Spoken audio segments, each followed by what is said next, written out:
கிட்டத்தட்ட 3500 additional US soldiers middle ஈஸ்ட்க்கு வந்துட்டாங்க. வரப்போறாங்கன்னு சொல்லிட்டு இருந்தோம்ல, அதில் ஒரு பேட்சா இத்தனை பேர் வந்திருக்காங்க.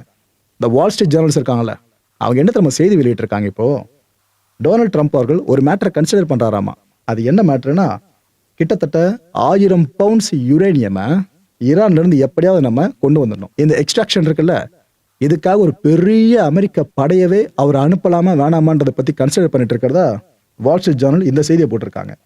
இந்த விஷயம் உண்மையா இருக்க பட்சத்தில் யுரேனியத்தை ஏதோ ஜஸ்ட் லைக் தட்னு சில நிமிஷங்களை போயிட்டுலாம் கொண்டு வந்துட முடியாது. முதல்ல நீங்க எனிமீஸை தாண்டி உள்ள போகணும்.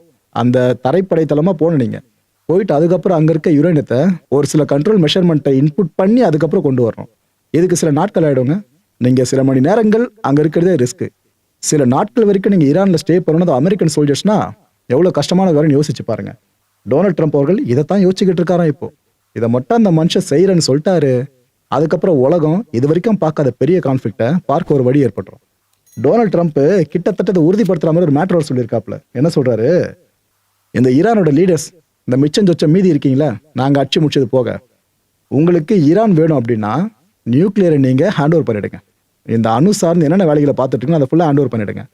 பண்ணிட்டீங்கன்னா உங்களுக்கு இந்த நாடு மிச்சமாகுன்ற மாதிரி தான் ட்ரம்ப் பேசி வச்சிருக்காப்ல. ஸோ வால் ஸ்ட்ரீட் ஜேர்னல் சொன்னது கிட்டத்தட்ட உண்மைன்ற மாதிரி தான் ட்ரம்ப் இங்கே சாட்சியம் கொடுத்துருக்க மாதிரி இருக்கு.